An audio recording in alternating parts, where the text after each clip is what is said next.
สำบายดีพ่อแม่พี่น้องเขาก็สิมาตามกระแสเดี๋ยวมีแต่คนมาอันกอกเปิดใหม่กระเจ้าว่างามว่าสันทางไหนเขาสิพากันมาเบิ่งด้วยว่างามแทบอคุณนะเบิ่งทิวทัศน์รถก็จุดติดย้อนกอกนี่มันอยู่นี่บอลจอดรถเพิ่นก็มีบอกหลายสั้นแต่ว่าบอลจอดรถเพิ่นนี่เต็มเดี๋ยวนี้เพิ่นอวยให้ลูกค้าพี่มาจอดเบิ่งนี่เดี๋ยวนี้โอ้เราซี่ไปพุ่นได้เราซี่บอกเขาไปจอดซี่ขึ้นไปเทิงพุ่นเซตบัดนี้เขาต้องเข้านี่ว่าคนมาปั่นบุญบัดนี้เบิ่งดูไปได้บ่ขอบใจนี่มีอยู่เด้อบอนจอดนี่ดิบอนจอดรถพาร์กิ้งลอด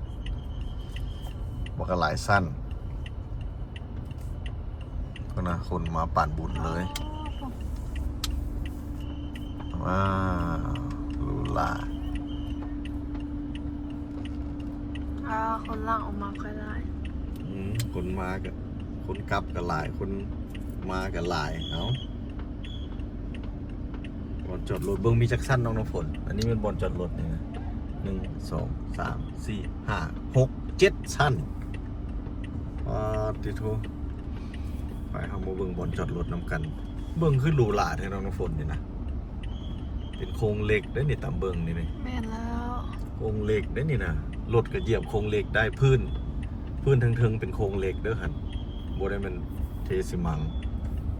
เราพอให้วัดพร้อมคนลายไปมาติดตามไปน้ำกัน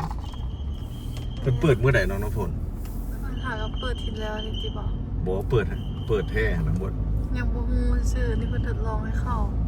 นี่เบิ่งดูได้พื้นเป็นเหล็กในน้องน้ำฝนบอกว่าเล็กไปเลยเป็นเหล็กได้ให้รถเหยียบเหล็กเลยโอ้สมัยใหม่เด้อนี่ที่ผ่านมาเข้าไปเบิ่งแต่ละบอนนี่พื้นนี่มันจะปูสีมังบักนักๆนะแต่ก็ใหญ่ที่สุดในลาวบอกเพิ่นว่าเพิ่นบ่ฮู้ว่าใหญ่แต่เพิ่นว่างามที่สุดในลาวซั่นเขาก็สิมาไปเบิ่งนํกันว่ามันแม่นแท้บ่เราพอหลายเนาะจุพอเห็นเขาเจ้าว่าสมัครเรียกเป็นหมื่นได้เลยโอ้รถก็มีแต่รถงามๆมานางเบิ่งแม่ว้าวพุ่นน่ะ BM เพิ่นตัวนี้2คันจอดนํกัน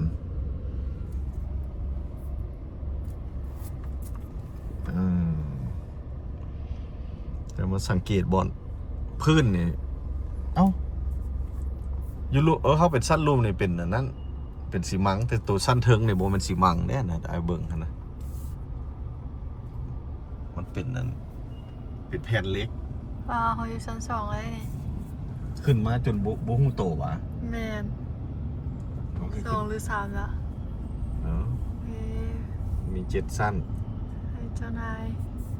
ก็คือเราจินพร้อมเราพร้อมโอ้สงสัยมันเราเป็นหัวหน้าแล้วหัวหน้าด้านเบิ้งคือคนต่างประเทศเลยมันเกาหลีสมา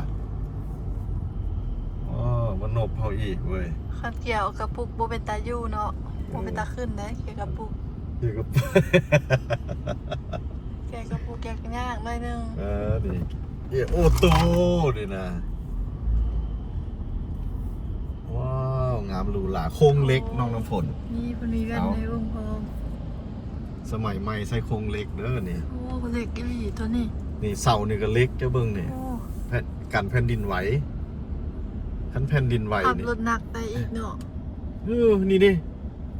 น้องน้ำฝนเขาอยู่ชั้น3แล้วเป็นโค้งเล็กอยู่พื้นแล้วก็จะเฮ็ดปู่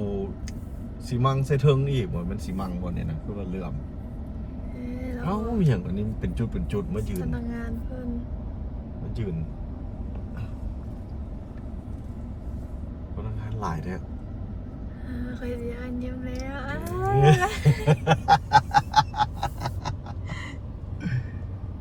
ว้าวนี่ถ้าคนนิสัยดีจะเบิกไหมเขาก็โชคดีเจอแต่คนดีๆแต่ว่าเขาสิเกี่ยวคือไปสั้นสุดเลยงานซิกสั้นแต่เขาต้องได้ลงลุ่มเฮาสิไปลินแมนยูซัน เอาสั้นเท่าไหร่แล้วเบิ่ง ชั้นสาม มีนัมเบอร์บ่สั้นเท่าไหร่แล้ว ชั้นสาม สั้น3เหรอเนี่ยเขียนว่าสั้น3โอเค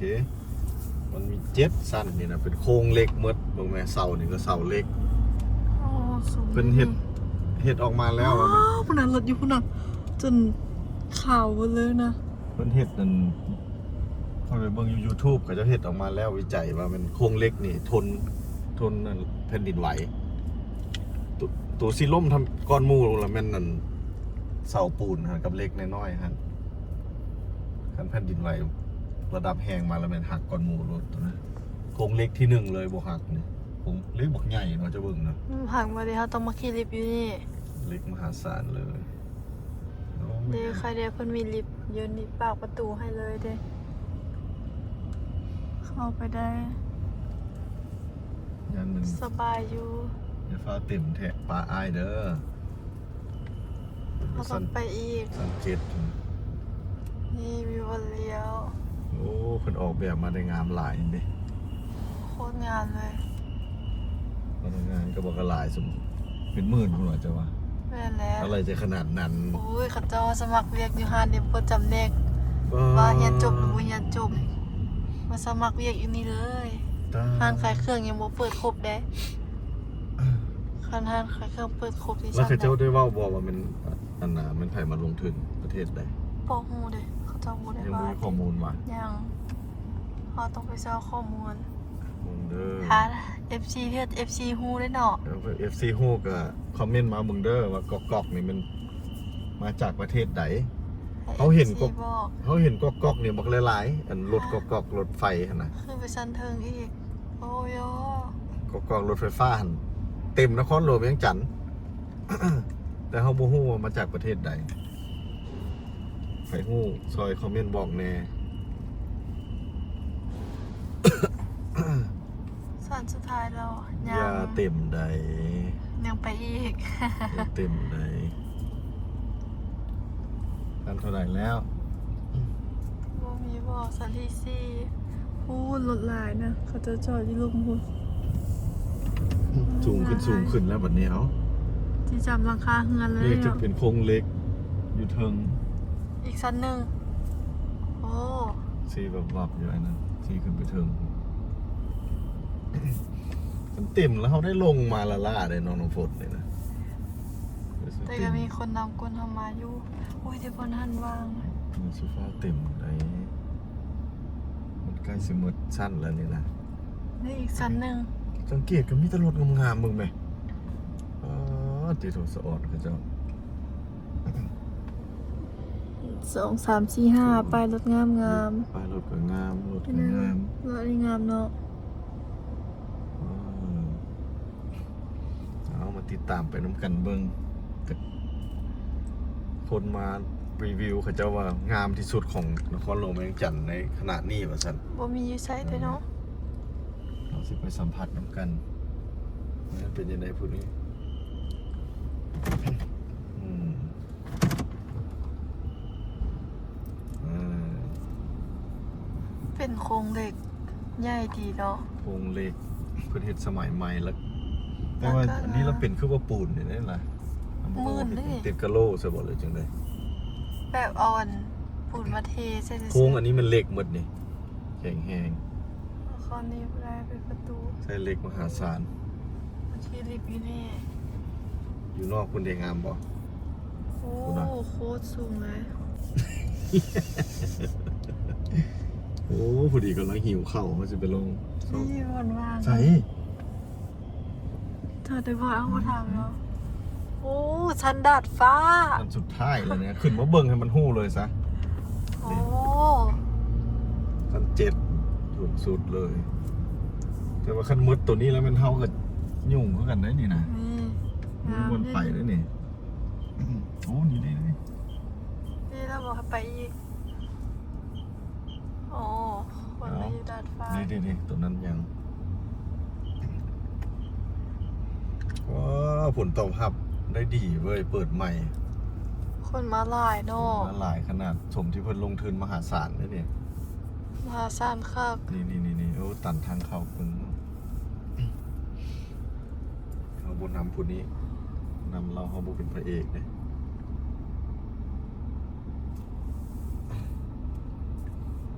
ว้าวเดดัดฟ้า ถ้าขี่ลิฟต์โอ้เขาใช้แว่นเบิ่งก่อน มีบอ โอ้ หุ้นดิ ว้าวสุดยอดเลย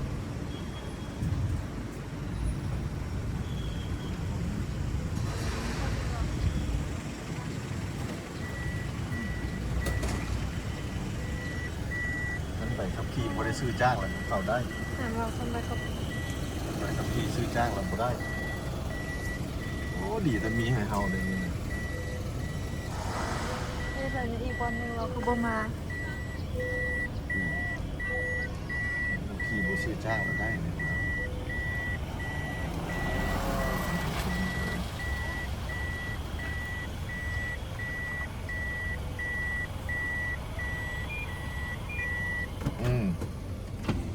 โอเค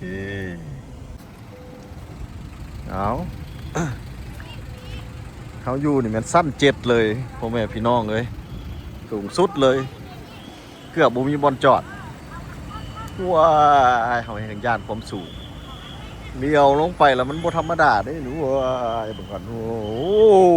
ไอ้ยาว้าวไปพากันเข้าไปเบิ่งน้ำกันไปน้องน้ำฝน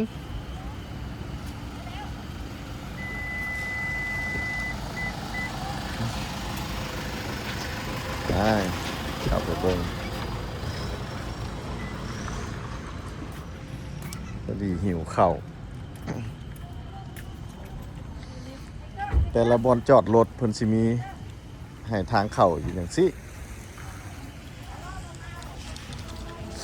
เราจะมาขึ้นลิฟต์โอ้คนหลายเนาะคนหลายได้ยังใส่คันยังว่าหาก็มาครั้งแรก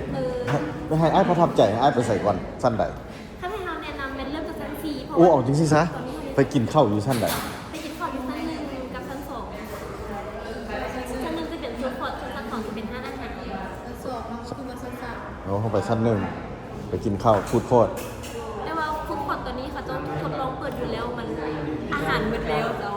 บ้า โดยแม่ โยมหมดไวเถอะ หมดหลายคนลูกค้าหลายมันจริงๆไปแล้ว อันเพิ่นเปิดมื้อใด มันเปิดให้ได้วันที่8 เดือน 8เด้อ อ้าวยังบ่ได้เปิดวันนี้ อันนี้ไม่เป็นการทดลองเปิด โอ้ แมนและเป็นสุดท้ายแมนจะเป็นวันที่2 เดือน 8แมนจะเป็นสุดท้ายทดลองเปิดแล้วก็จะหยุดวันที่3ค่ะวันที่7 โอ้ ปิดปรับปรุงเพราะว่าอันนี้มันเขาอยากได้ฟีดแบ็กของลูกค้า โอ้ได้ผลดีนะนี่น่ะเอาขอถามอีกอันหนึงอันน่ะเจ้าฮู้บ่ว่าประเทศใดมาลงทุนเฮ็ดอันก อั อน ก นี้เป็นของประเทศเกาหลีของ เกา โดย ๆโอ้ของเกาหลีเนาะ ขึ้นกับบริษัทโคลาวและบริษัทโคลาวประธานสัญญาเป็นคนเกาหลี โอ้ข้อมูลเธอได้เรื่องเว้ย แล้วเครื่องส่วนไหนที่นำเข้ามาเป็นจะเป็นของเกาหลีส่วนใหญ่ ว้าว จะเป็นห้างเครื่องซักผ้านี่ก็จะเป็นของเกาหลี โอเคอันนี้มันทดลองเปิดซื่อๆบ่ได้เปิดแท้เปิดแท้วันที่ 8 เดือน วันที่8เดือน8แต่ว่าเพิ่นก็ขายเครื่องขายหยังกันรอกันล่ะ 8ขายค่ะแต่ว่าถ้าอาหารเราขอเป็นมือเล็กขอแพ้หลายๆแล้วเพราะว่าลูกค้าหลายแล้วค่ะต้องไปกินมันคุ้มไป ได้มาจากท่านสั้น2บ่เจ้าว่า ขั้นตอนเป็นจะเป็นโซนร้านอาหารโดยมันเป็นยังเปิดให้บริการอยู่อาหารยังบ่หมดยังกินได้อยู่ โอเค อันน่ะรีบเพย์วันนี้นะว่า มีปัญหาไม่รู้แล้วให้ได้เป็นคำงาน 360องศาเลยเขาก็ไปพี่เลยสนามมะ โดยแม่ไปอีกของท่านเฉพาะทันทีเลยแล้วก็จะเป็นโซนรูมรถจะเป็นโคลาโคเปีย โอเคเข้าใจด้วยเจ้าอธิบายได้ดีหลาย เข้าใจหลายๆได้เอาลงเอาสู่คันไดออกมาเขาคันไดก็จะเป็นประมาณนี้ โอ้คนเห็นได้งามหลายอ่ะอ้าวถามให้แล้วเงินประเทศเกาหลีมาลงทุน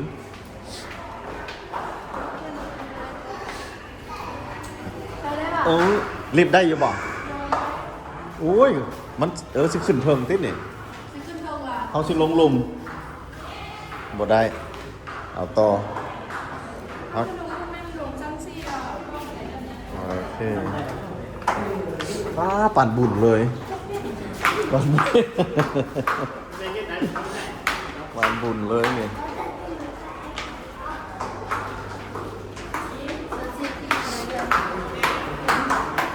สีนี้คันใดเรืองอันนี้สั้นใดสั้นสี่นี่ดิ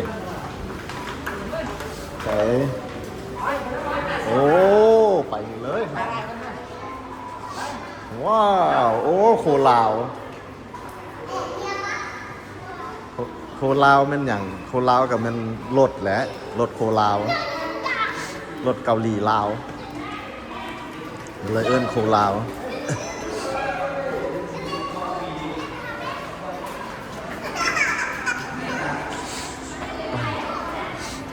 โอ้สูงเนาะ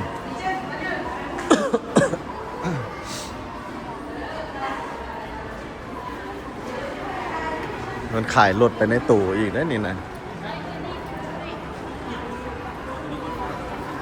ขายรถไปในตู้คนมาปั่นบุญเลยพ่อแม่พี่น้องมันตกแต่งกับงามๆเลยหญ้าเทียมหญ้าเทียมงามไปเอาไปซอกไปกินกันไปโอ้มันเป็นส่วนสนุกคุณตัวนี้นะนี่เป็นขายรถไปในตู้เลยนะนี่นะโชว์รูม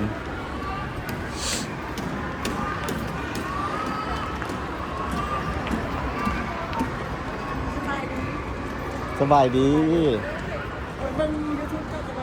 เนี่ยว่าเจ้ามาจะใส่เอ้าอยู่ลาวกับเบิ่งกันว่ะ YouTube ไม่เห็นว่ะคือว่ามีแต่คนอยู่ต่างประเทศเบิ่งคนอยู่ลาวเขาก็เบิ่งเนาะแต่หรือว่าเจ้ามาจากต่างประเทศว่ะหรือว่าคนอยู่ลาวเขาเนี่ยว้าวสุดยอดสุดเด้อผู้ซื้อน้ำฝนอีกโดยโอเคแต่น้ำก้อนนึงนะ BM ว้าวเอารอให้มันมวน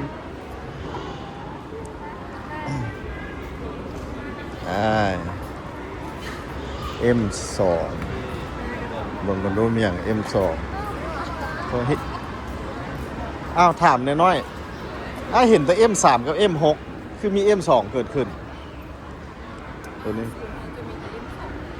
โอ้ M2 นี่ไงเห็นแต่ M3 กับ M6 รถนี้จากประเทศใดเยอรมันเนาะโอ้อยู่ลาวมีฮอต M2 บัดนี้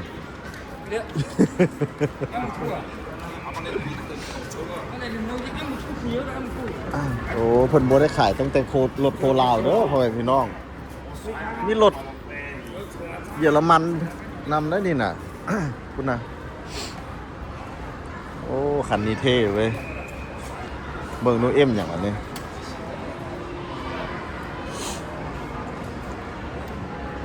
โอ้740i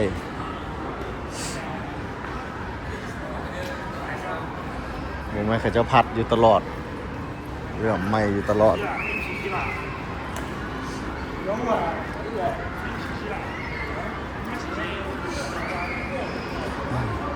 เบิ่งดูเฮา เฮาต้องอย่างซี่เนาะน้ำฝนไปใส่กะยาเฮาต้องไปเบิ่งว่าห้องน้ำงามบ่อยากรู้ว่าบ่อนได้คักนี่เจ้าต้องไปเบิ่งห้องน้ำเอาซอกห้องน้ำมึงดูป้าปั่นสวนสนุก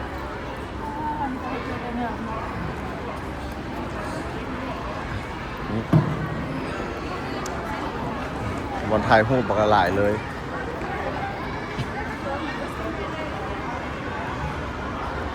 กลายเป็นนานา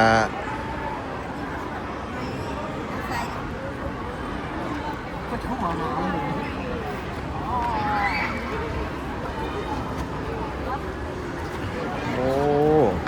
คนหลายแท้นี่นะ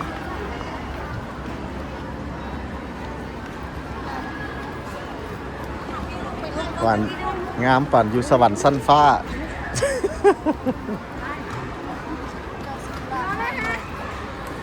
น้ำฝนก็จากถ่ายรูปด้วยนี่เนาะเบิ่งทรงเนี่ย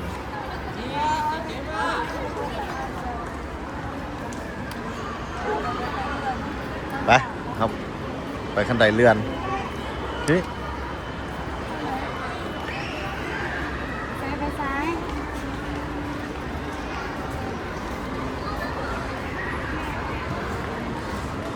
ส่วนหลาย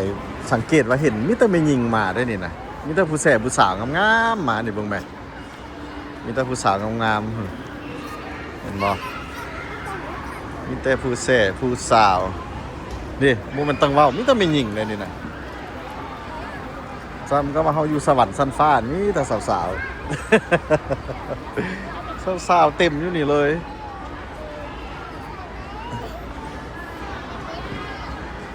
เพิ่นมีลิฟต์ให้ลงไปเอาไปลิฟต์ให้ลงว้าวจัดแจกในบักงามเลย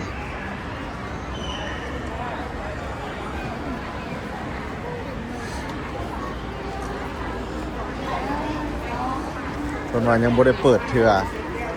อันนี้ลองเปิดให้เบิ่งซื่อๆทดลองว่าซั่นแต่ว่าคนนี่คือมหาศาลแท้มดนครหลวงเวียงจันทน์นี่โหกันมาอยู่นี่ได้นี่เนาะ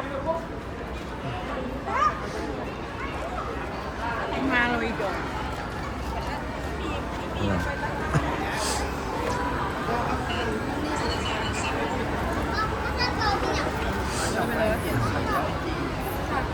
ห้วยตัวนี้มีคันใดเลยว่ะ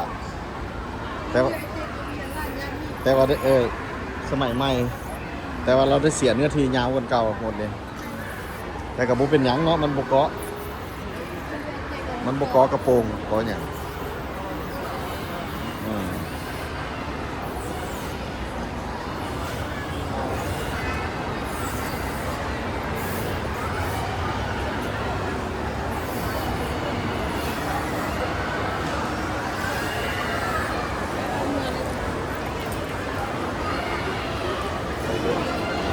เอากันลงต่อไปเลยเนาะฝนไปสั้น2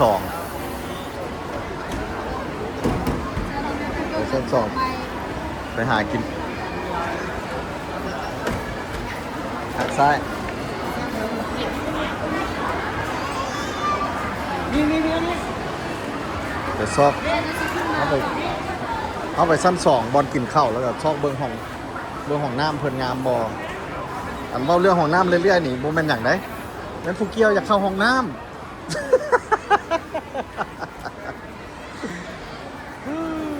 โอ้นี่ได้สั้นนี่กินข้าวได้นี่งั้นสั้น2ทำอะไรเนี่ยนี่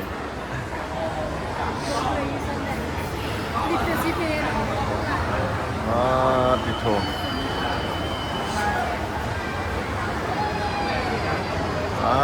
งามหลายเด้อพ่อแม่พี่น้องผู้ใดมาลาวแล้วจะสุภาพ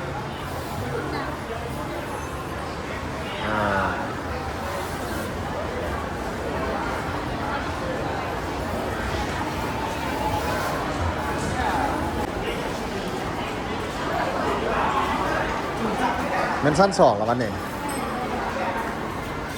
ว้าวงามหลาย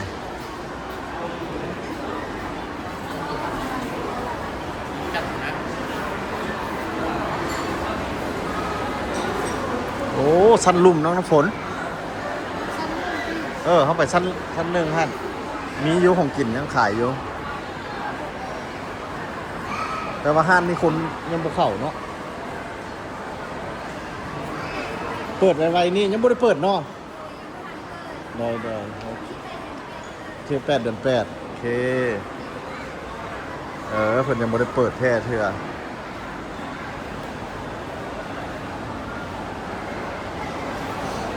ไปสั้นลุ่มเลยน้องน้ำฝน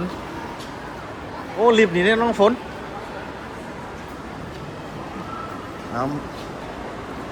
ลองใส่ลิฟต์เบิ่งดูเอาลิฟต์กับไฮโซขนาด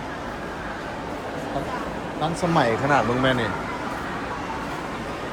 เดี๋ยวมึงซอดขึ้นตัวนี้นะ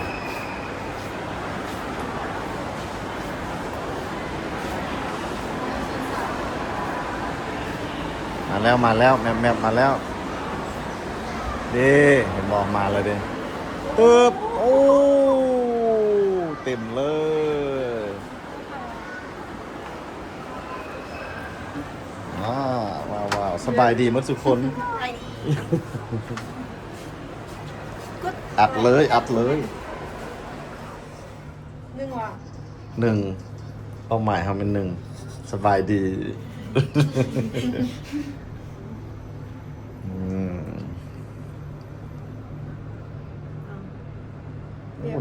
นิ่มความนิ่มนี่พูดนะ ไป ตอนยุดก็นิ่มอีก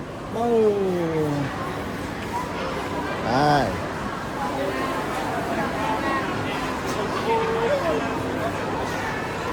เอาไปซ่อห้องน้ำก่อนเขาต้องได้ถามข้าเจ้าพี่ไปถามศูนย์กลาง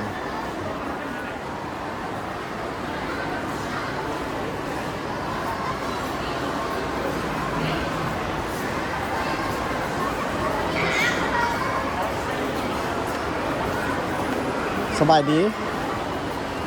ข้าเจ้าว่ามาลาวนี่ต้องได้เฮียนคำลาวอันหนึ่งก่อนนะสั้นเจ้าผู้บอกเป็นอย่างห้องน้ำอยู่ไส้ โอ้โดยเขาถามยอดฮิตเลย แม่นแล้วอยู่ใส่ห้องน้ ห้องน้ำไปทางนี้นะเจ้าเลี้ยวซ้ายไปแล้วมันจะมีอันเป็นคาโซลูของโคลาวเป็นไฟสีแดงลูกค้าสามารถไปซ้ายบนนั้นได้เลยเจ้า ำโอเคขอบใจเด้อ เข้าใจ ได้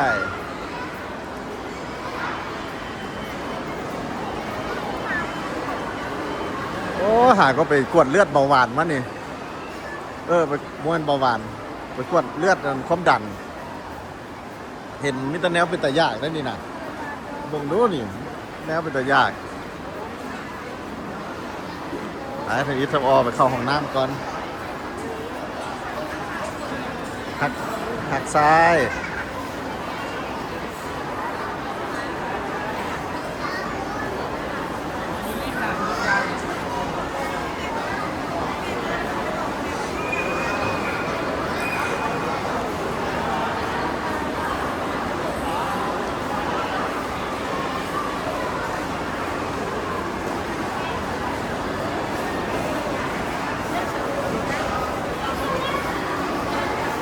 คนหลายเอาแท้ว่า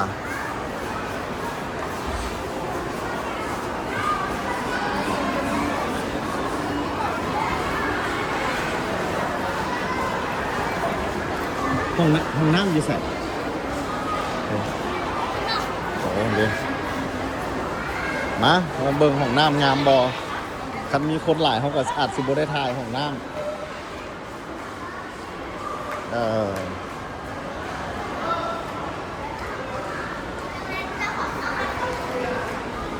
เขากับสิบได้ทายมีคนหลายเอาออกของน้ำมาแล้ว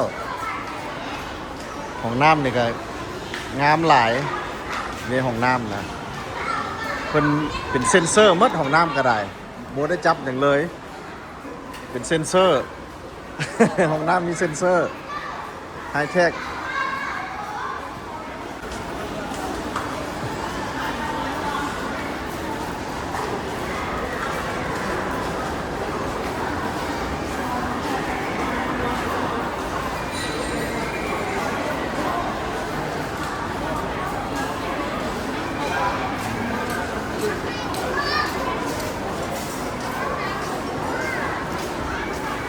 เรียนคิวผลตอบรับได้ดีหลายเด้อเนี่ยตอบรับคนลาวมาเต็มเลยโบมันลาวล่าต่างประเทศพร้อมใส่บูมียังกินเนาะน้องพลเขาอยู่สั้นใดเนี่ยนี่เขาไปเรียนคิวของเขาอ่ะโอ้ยาวขาดใจ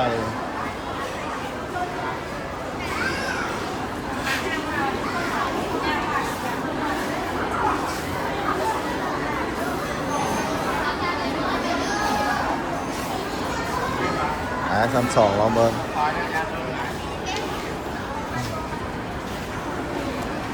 พอยัดลงกัน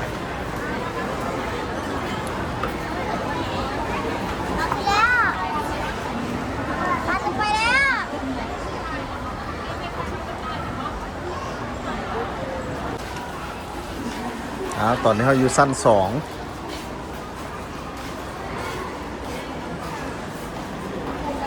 เข้ามานี่ปั่นเมืองใหม่อยู่ไหนนี่กว้างขวางหลาย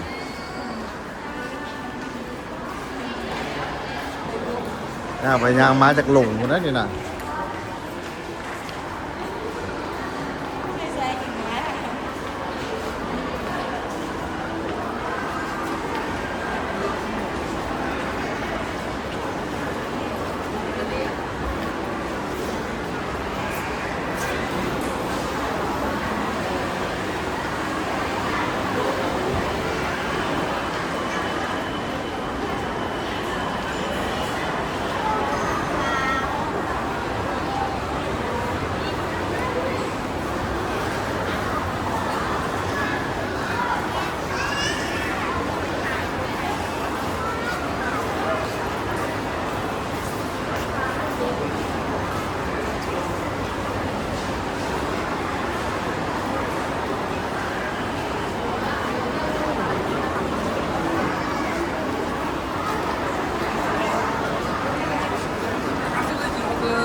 กลิ่นอยู่ลุ่มเต้นอะไรคนสั้น2มีบอลนั่งลิ่นน้ำเด้อเดี๋ยวขันยางว่าเมื่อยแล้วก็มานั่งลิ่นโทรศัพท์อยู่นี้360 องศาเบิ่งคนนี่ร้ายมือนี่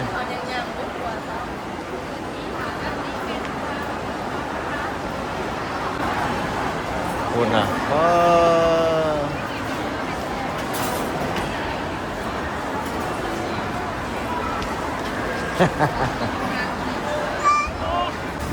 แต่ว่าของกินอยู่ข้างในนี่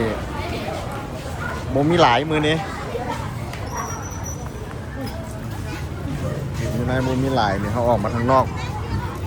มาซอกอย่างกินของกินมดอยู่ไหนเบื้องนี่เบื้องประตูไซนี่เด้ไปให้มันประตูไซไปพี่แล้วก็มันอันนั้นรถแล้วนี่นะไปดงโดกทางนี้ไปทางงอนนี่งามลายเดี๋ยวนี้เขาหิวข้าวไปซ่ออย่างกินคนอยู่ไหนของกินบ่มีคนหลายพี่เลิกของกินมดเพิ่นกับบ่ได้เกี่ยมพระจ้างบริษัทกอกมาหาพนักงานยาก อันนี้อยู่ทางนอกของตึกได้ครับดิไปขี่รถไฟฟ้าแล้วโอ้บางสมัยนี่บ้างไหมขี่รถไฟฟ้าแท็กซี่เอาสมัยนี้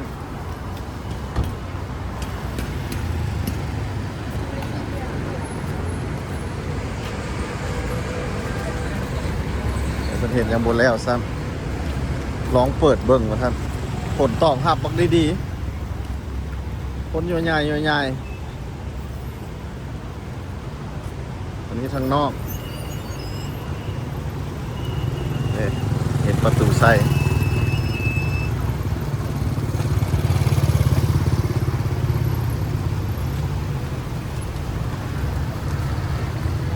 ออก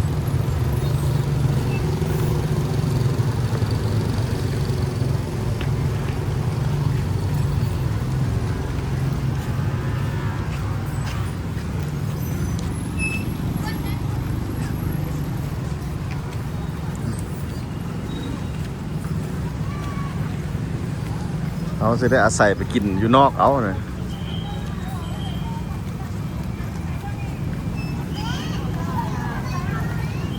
ทางนอกเบื้องนี้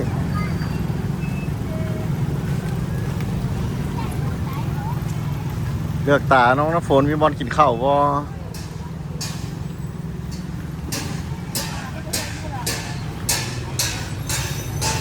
เห็นบอลกินข้าว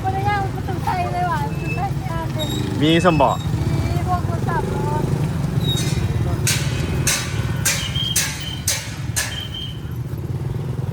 ต็มแล้วเต็มแล้วผลเรา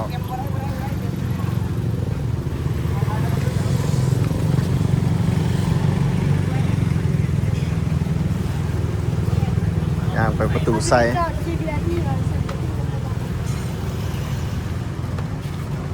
ชอบบอลกินข้าวได้นี่นะอยู่ในเพิ่นบ่ได้เปิดแท้ได้กันเลยบ่มีของกินหลาย